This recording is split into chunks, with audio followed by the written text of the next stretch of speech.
Game 10. White, J.R. Capablanca. Black, D. Janowsky. New York, 1913. 4 nights game. Capablanca chooses a safe, solid opening that offers little winning chances, except against Janowsky, who would hardly be content to draw by going into a symmetrical variation. Thus it is that Capablanca emerges from the opening with a slight initiative. But this smidgen of advantage is all Capablanca needs, as he knows how to carry it out skillfully into the ending. In this case, a superb specimen of rook and pawn play. This game began. Capablanca e4, e5 from Janowsky, knight f3, knight c6, knight c3. 4 nights game. After knight f6, bishop b5, a6. Janowsky tries to induce the bishop back to a4, in reply switching over to a Roy Lopez.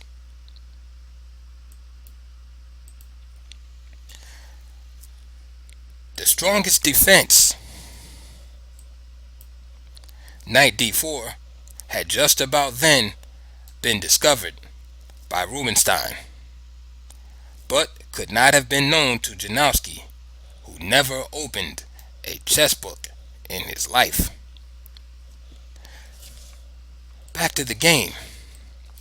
After a6, Capablanca played bishop takes c6, d takes c6, castle. A more aggressive line is this: knight takes e5, knight takes e4, knight takes e4, queen to d4, castle,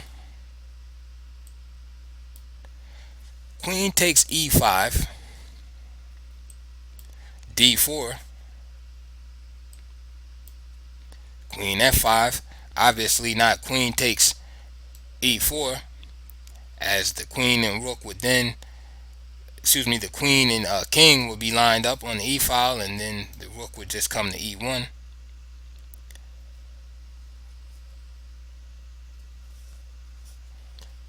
So rook e1, and this move threatens knight to f6, which would be a double discovered attack on the king, followed by mate.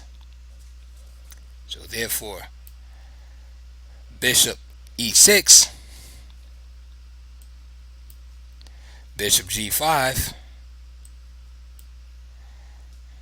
bishop d6, and actually better than that, maybe h6, but bishop d6 is fine. g4,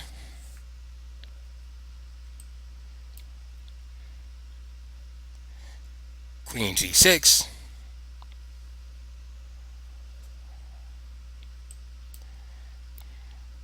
which is a bad move. Actually, better would just simply be to centralize the queen with d5. But back to the example: queen g6,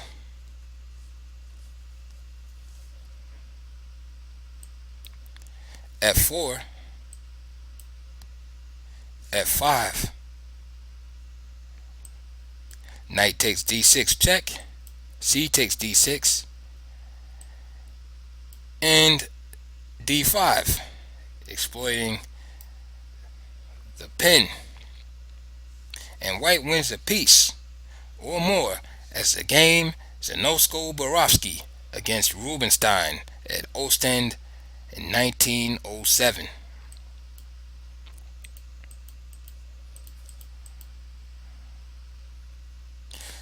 In this same line, after g4, we had played the move queen g6. So the obvious question is, well, why not just queen takes g4, since the bishop and queen are lined up here, and it would be check. Well, let's look at it. So if queen takes g4, then queen takes,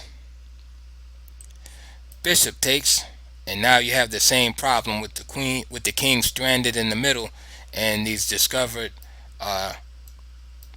checking opportunities with the knight. So then knight takes d6, double check comes, and a piece is picked up by white for nothing. So there we see the dangers of some pawn grabbing in the opening and having the king in the middle of the board. So although the move is playable to take that pawn, the e pawn by black must then follow up with some accurate play. So although a little risky, it might have been better for white to actually take this pawn, because he has a lot of aggressive chances afterward. But Capablanca, being the type of player he was, just simply castled. Bishop g4, and the game is pretty much even. h3 was played. Bishop h5. Capablanca played queen to e2. Bishop to d6. d3. And if you are thinking there are absolutely no prospects for either side in this position, or that it's a dry position, you are absolutely correct, because black has equalized and white has absolutely nothing here. But there's a lot to learn from these type of positions, because I'm sure we have all lost in these type of positions before. Okay, so continuing on, d3 was played by Capablanca. Queen e7. Now remember, Janowsky with the black pieces, he's an aggressive and attacking player. So these type of dry positions, so to speak, do not suit his style. So he's going to try to liven up the position. And sometimes it's these type of players that get into trouble in dry positions, because they try to do too much to basically make something out of nothing. So queen e7 is played. Knight d1, subtle positional move by Capablanca, in the spirit of the Roy Lopez. He's going to maneuver this knight here with the eye on this square right here. It also allows this pawn to go forward. Okay, Janowsky castles queenside, and of course now he wants to throw these pawns forward and attack, ripping open the king's the white king side. Okay, so instead of castling, Lasker suggested that knight to d7 be played, with the idea of knight e3, bishop takes f3, queen takes f3, and g6, which was also an option. I don't think it's any better than what Janowsky did. Just a matter of preference in that case. So after knight d1, Janowsky castled queen side. Knight e3, bishop g6.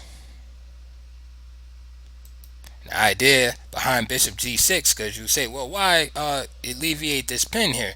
Well, this knight was getting ready to hop into f5, which wasn't protected properly, and harass the queen on e7, the bishop on d6, as well as this pawn on g6. So something had to be done. So Janowsky moved this bishop back to g6. Now knight h4. So now we have the two knights focusing in on the square. So one of them is now assured of getting in. Therefore, Janowsky plays rook hg8, protecting the g pawn.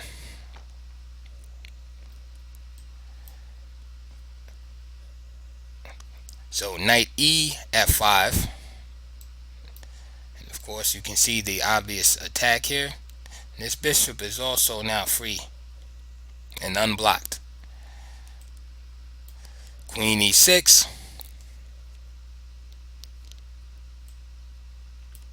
Capablanca plays f4, and this has the tactical threat of knight takes d6. Let me show you by playing just a null move here. Okay, let's say king b8. Okay, so knight d6, and say for example queen takes d6, f5, bishop h5, and simply g4, trapping the bishop. And that's the idea behind that move, behind f4. So therefore, Janowsky has to give up his two bishops. The other knight replaces his fallen comrade on f5, and now e takes f4 is played. Bishop takes f4. Janowsky avoids the trade by playing bishop c5 check. Now let's take a moment to look at this position, which we said was so dry a few moves earlier. Let's reflect upon it. Now the position still is pretty boring, especially if you like openings like the Sicilian and Dutch, Terrace defense and Queen's Gambit, etc. This is a boring position. It kind of looks like the Berlin in some ways, as you see the distorted queenside pawns of black in contrast with the healthy queenside pawns of white. Basically, this is where white's advantage exists at, is that he has a healthier pawn majority, and his knight is well placed on f5 in opposed to black's knight on f6. In other words, the white knight has a decent outpost here, and black's knight doesn't really have any outpost in white's territory at all. But still, this is not enough for white to claim any type of decisive advantage. But white would like to basically go down into an endgame and basically torture black. And this is definitely a winnable endgame. White has this open file here for his rooks. He could easily come up with a plan after, say, protecting this pawn, of course, from this queen capture. Doubling up the rooks, putting pressure here, and in some cases even sacrificing his knight on this g pawn. Let's remove some of this stuff. Even sacrificing his knight on his g pawn, leaving this knight vulnerable to attack down the f file. So even though the position is still pretty stale here, we can say that white is the one with the prospects here. And some players like to play with that. Basically, no chance of losing, but with small prospects of winning. And that's what Capablanca has right here. He has a decent position. He can't boast of any huge advantage, but black has to be careful and really has no chances of winning, but can quickly fall into a lost situation. Alright, so moving on, Janowsky, realizing that structurally his position is inferior, wants to play for more of a dynamic attacking position, so he tries to preserve pieces. Capablanca wants to trade pieces and plays bishop e3. Janowsky avoids the trade at the cost of basically undeveloping his piece. So I think he might have went too far in putting his bishop all the way back here. I mean, now it's out of the game. So that shows a little stubbornness in a man's personality right there. Anyway, Capablanca takes advantage, and now this bishop cannot return to c5 because of the battery of the queen and bishop here, commanding this diagonal. So that's a definite positional advantage for white there. Now, I'm sure Janowsky didn't really mind putting his bishop back on f8 because he figured, well, even though I'm blocking the g8 rook, I'm going to just push this pawn down anyway and open up the g file, so it's not a big deal. I'm sure that's probably what the thought process was there, or something like it. Okay, so Janowsky played rook d7, and now Capablanca played the move bishop to c5. Again, now the trade is forced. Now, let me state that if you were to look at this game with engines and stockfish and of that nature, you would see that that is definitely not the best move. Bishop c5 is not the best move. Probably a3. The reason why is because black has a piece totally out of the game on f8, and here we see white willingly trading a good piece for it. So, but even though that's not the best move, it's still a move whereby white is going to maintain the advantages previously stated in the game. We already said that white has a superior pawn structure, command of the f file, a beautiful knight on f5, which only can be removed through a move like g6, which weakens the complex of squares here after g6, and then a piece on f6 can no longer be safe. So if black wants to kick that knight off, he has to seriously weaken these squares. So, and by the way, this was another idea of bringing the bishop back to f8, besides opening the door for the rook. Also, just playing the simple move g6 to and possibly bring the bishop out over here. So Capablanca sees far ahead and says, you know what, let's just trade down, because I already have a nice advantage. He's already looking at the end game here, so he wants to get rid of the pieces and eliminate all risk from this tactician. And so he's playing with the plan, and like they say, it's better to play with the plan than none at all. So you might not make all the best optimal moves, but if you make moves that are good enough to win, the result is still the same. So finally, after using all that time moving this bishop around, Janowsky has to trade, and now the white queen comes to c5, and now he takes over the occupation of the bishop. right? Dominating the dark squares. Okay, so in order to avoid the penetration here, the king moves to b8. Now Chernev says in his notes, white was threatening to invade by queen a7, which I highlighted on the screen, and to follow it up with queen a8, winning a pawn and breaking up the king's shelter of pawns. He goes on to say the position is in white's favor, and he plans to turn it to account like this: A. To double rooks on the king's bishop file, or in modern terms, the F file,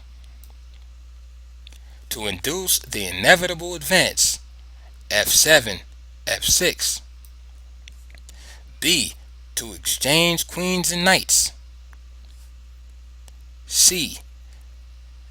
To advance the king's knight pawn to G4, or again in modern terms, just simply the G pawn, to G4, G5 to eliminate black's bishop pawn or the F pawn, and thereby create a passed pawn on the king file.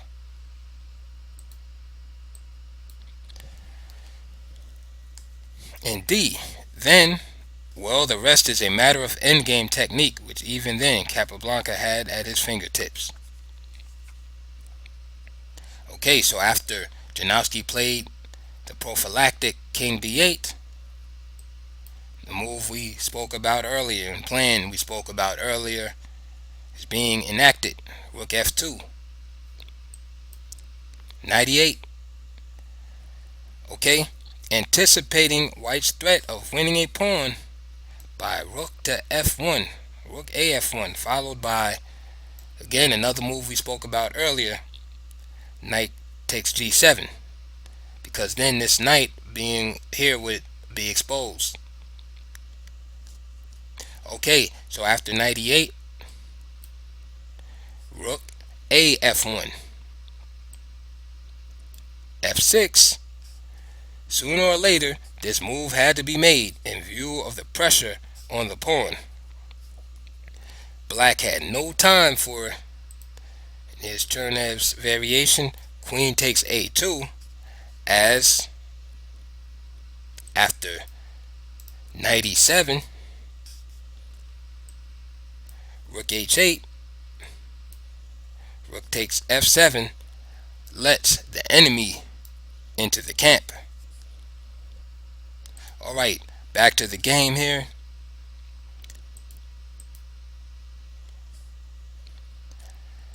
f6 was played, and now this pawn is threatened with capture. Therefore, Capablanca plays b3, knight d6,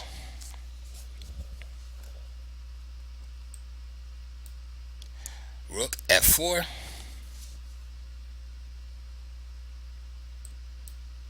knight takes f5. Chernev says black hastens his own doom by this and the following exchange, but chess players often seem hypnotized and go knowingly into hopeless lines of play. Boy, is that true. So after knight takes f5, queen takes f5, and here's that endgame that I was talking about. Now black should be trying to avoid the endgame. Here he has a worse endgame, but he's hypnotized, as Chernev says. So after queen takes f5, he makes the exchange. Perhaps he should have just played queen e8, just trying to keep the heavy pieces on the board. Okay, but he didn't. He went right into a worse endgame, perhaps thinking it wasn't that bad and that he could hold. Rook takes f5, rook e8. Okay, here we go. Chernev says, White's continuing initiative has left him with certain advantages. His rook, strongly posted at f5, enjoys freedom of movement and exerts great pressure on f6, the critical point in the position. His king can now move quickly to e3, where it can support an advance by the queen pawn and later on the king pawn.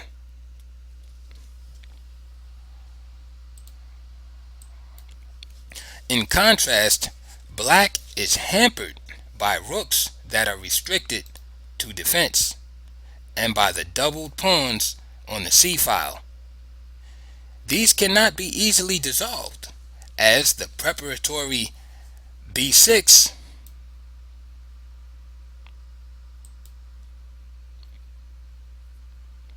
would be parried by b4, restraining the advance of the bishop pawn. So for example,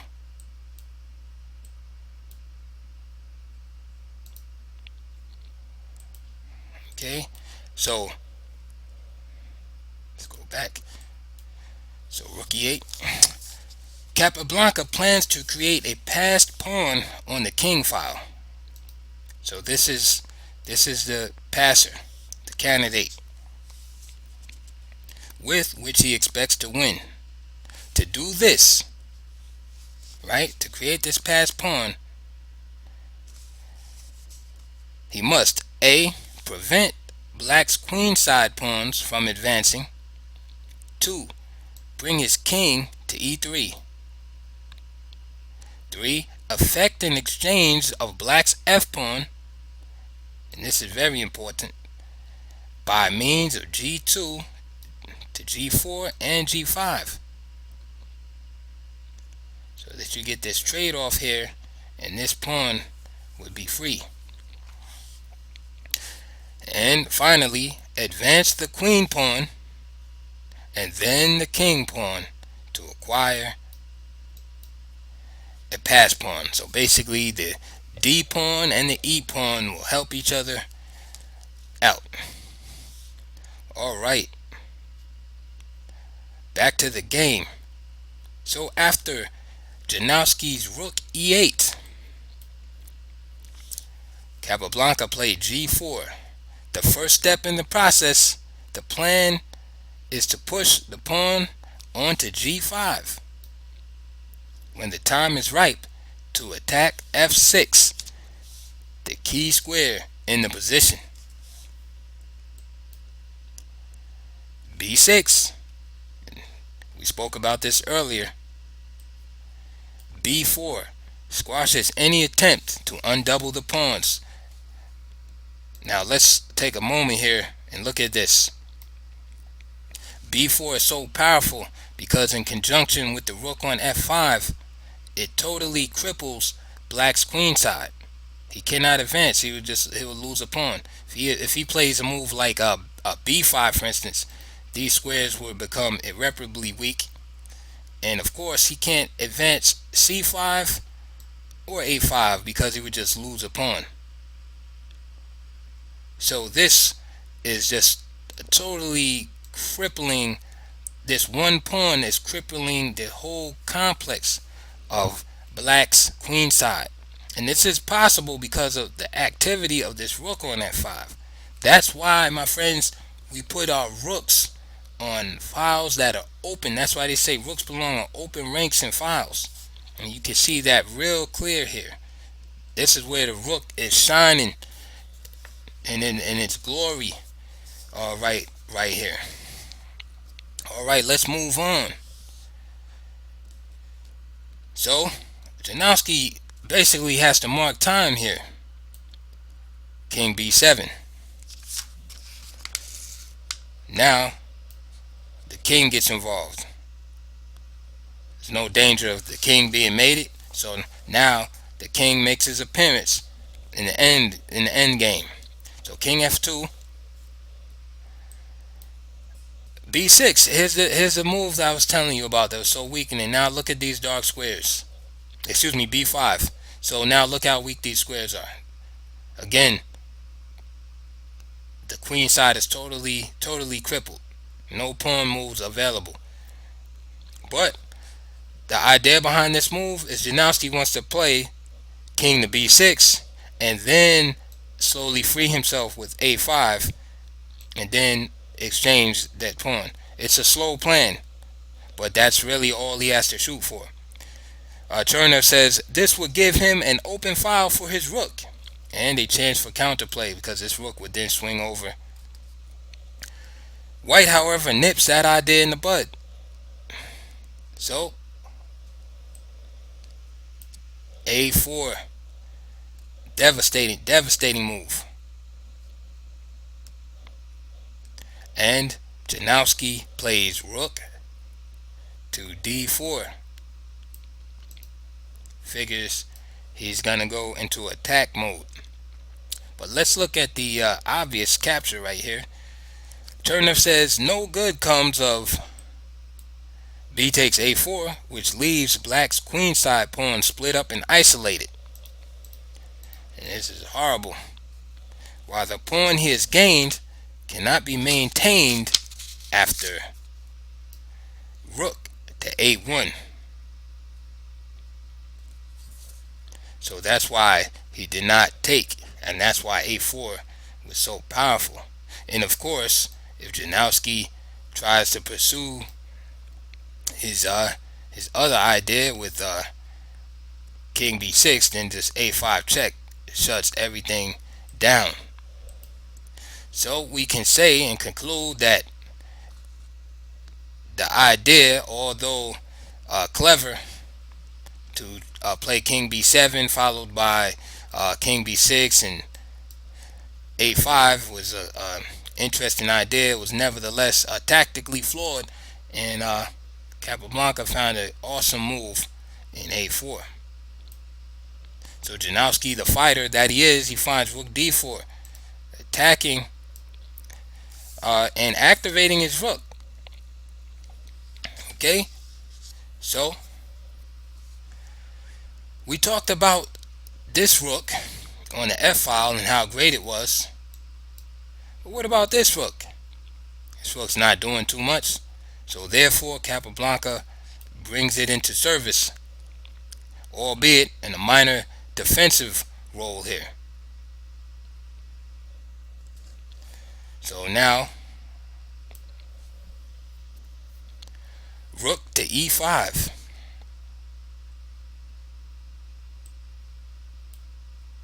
Capablanca finishes his plan here, brings the king to e3 and with tempo as he attacks this rook. The rook goes back to d7. So now the rook, even though it had its day in the sun and 15 minutes of fame, now it has to go back into obscurity. Let me share with you this variation that Chernev gives. He says if rook takes f5, g takes f5, rook d7,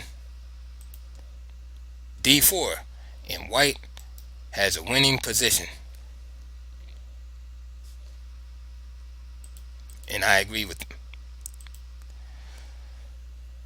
Alright, back to the game. So after Capablanca played king e3,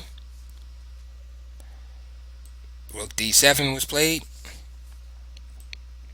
and a5, just fixing the pawns. So now Janowsky is in a lot of trouble here. Fixes the queen side. And this allows Capablanca now to concentrate fully on the queen side because black has no counterplay. Excuse me, Capablanca can now devote his energies on the king side completely because black's queen side counterplay is shut down. Okay, so now rook e6. Janowsky is back to just marking time again. Rook bf1, So the rook gets off a defensive duty on the b file and returns to put pressure on the uh, f6 square and the f file in general. Okay, so rook e7. Yes, rook d to e7. This is important to get the right rook. Okay, rook d to e7. Remember this being mentioned in the plan? There it is. Because this exchange right here moves the f pawn to the g file, and now this pawn can run up the board. This is the purpose, of course. Janowsky seen this. This is why he doubled up rooks on the e file, because it discourages the plan of d4, etc. Because this pawn would be taken. Okay, so g5. F takes g5. Now here, Irving Chernev says defending the pawn instead by the meek rook f7 succumbs to d4, and then he just gives rook f1 to f4, and then e5. And basically you can see the problem here, because this rook is unprotected here, and so therefore this pawn would just be captured, and then black would probably lose another pawn in the process. Okay, so back to the game. So what happened here was just f takes g5.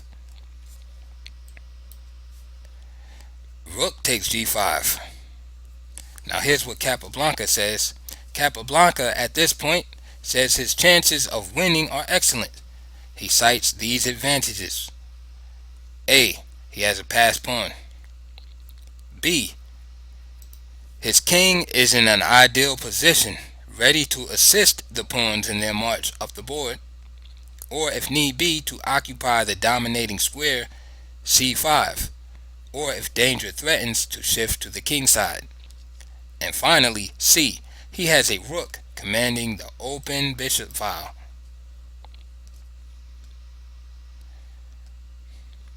So Janowsky, trying to hold on, played an attacking move.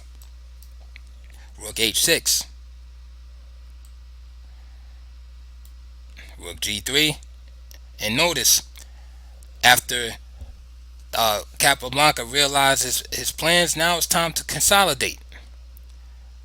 He doesn't rush and try to push the passed pawn and sacrificing material and trying to push these pawns. He's consolidating. Okay, so for the time being, the center pawns are kept in place. Okay, so after rook g3, rook goes back to e6, and what this does is, again, as we mentioned earlier, puts pressure on the e pawn so that this pawn cannot be pushed. Capablanca plays h4. Janowsky plays g6.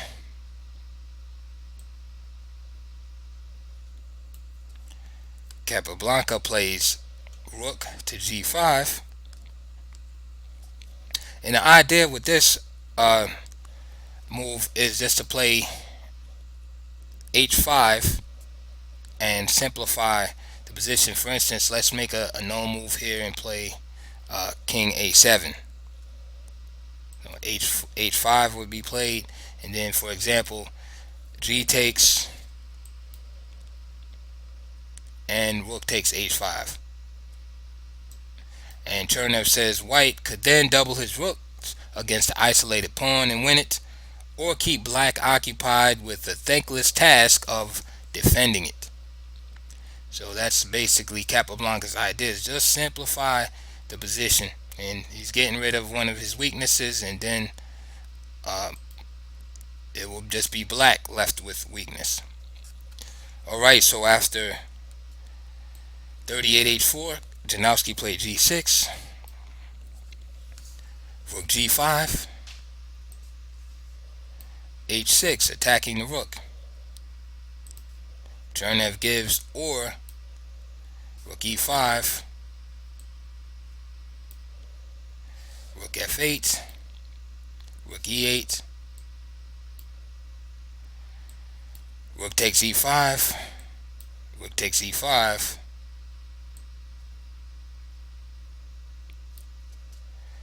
rook f4 with easy sailing for white. Now instead of that move,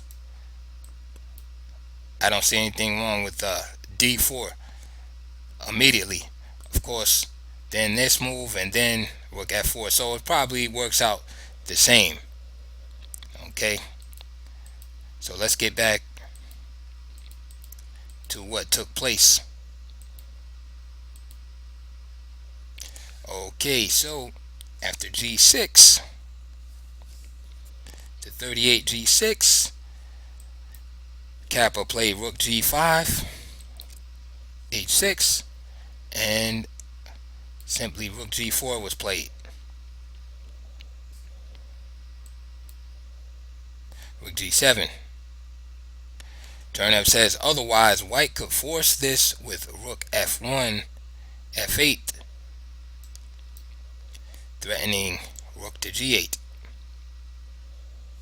and basically winning this pawn. Now the problem for black is that since he's moved this rook to defend this pawn on g6,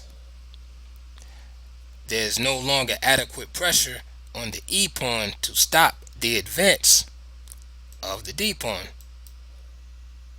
So he can't defend all the weaknesses, and so that's what happens. Now something must give in the position. So after rook g7 by Janowsky, there we go. d4, excuse me, that was a mistake. King c8 is played with the obvious intention of providing some type of assistance. Rook f8 check. King b7. So the king gets forced to go back inside the house. And now you might say, well, why not king d7? Well, the problem with a move like king d7 is this rook will go back here and just start taking material. This pawn will fall, and then this pawn will be a threat to queen also. So Janowsky made the move that he didn't want to make but had to make in playing king b7. Pawns advance. g5. Now notice how the king is assisting the march of the pawns. King e4.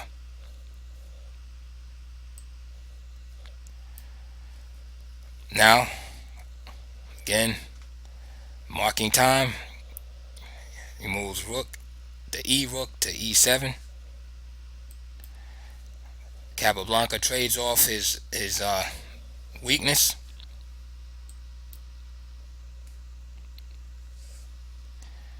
And Chernev briefly gives this line. He says clearly, rook takes g5, rook takes g5, h takes g5, rook g8. Loses a pawn without any relief, which is true. There is no relief. Okay, so what happened was after h takes g5, he took with the pawn. Okay, again, just piling up on the weakness. Here comes the king shuffling out again, but it's too late. Just winning the pawn. Now Janowsky wants to keep the pieces on the board. He should have thought about that when he traded that queen, when he traded queens earlier. Now it's too late. Okay, so he played rook h7.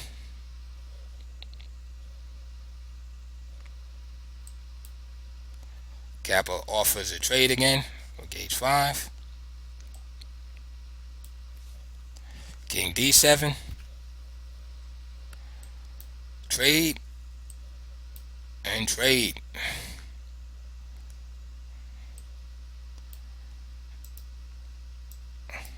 Rook f8.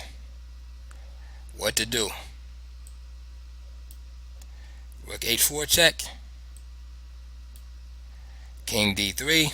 And now Janowsky is desperate in hopes that he'll have unlimited checks. But we can clearly see that the king can just run back here. Nevertheless, rook h3. King d2.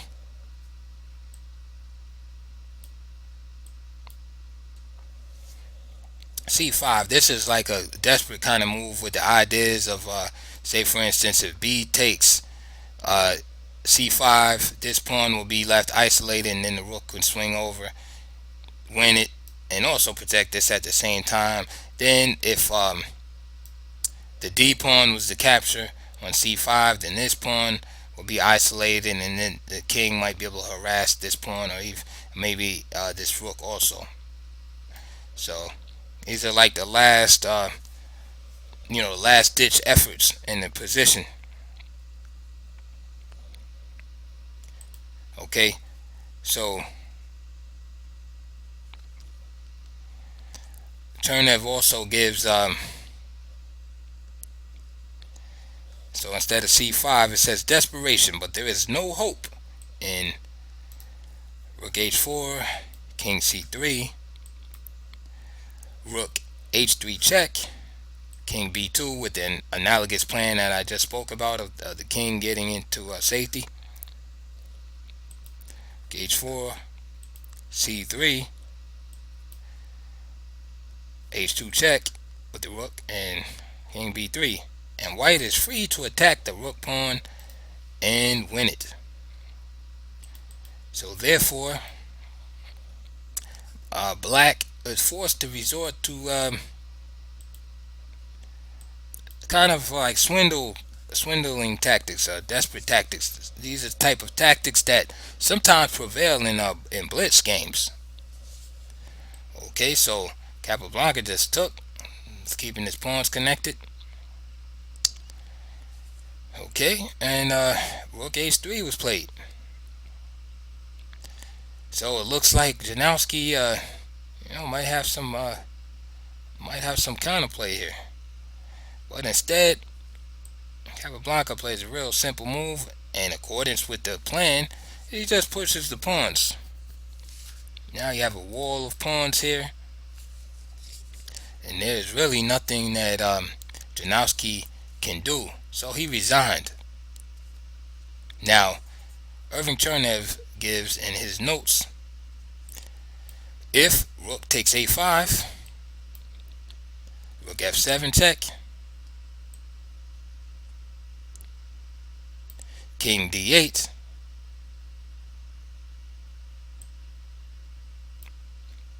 c6, b5,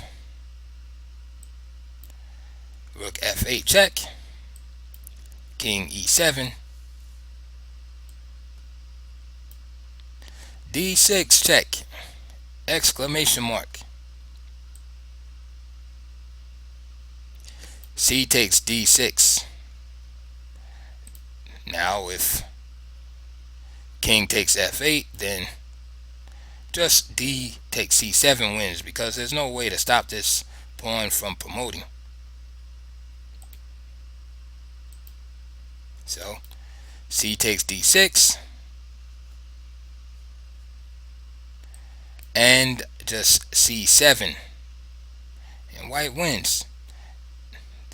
Black just does not have enough time to stop this pawn. For instance, if king takes f8, then this pawn would just queen, right? And if let's get rid of the arrows, and if rook to c7, pawn would just queen again because this rook is here to protect. And so black would have to give up a rook, and then he would just lose that way.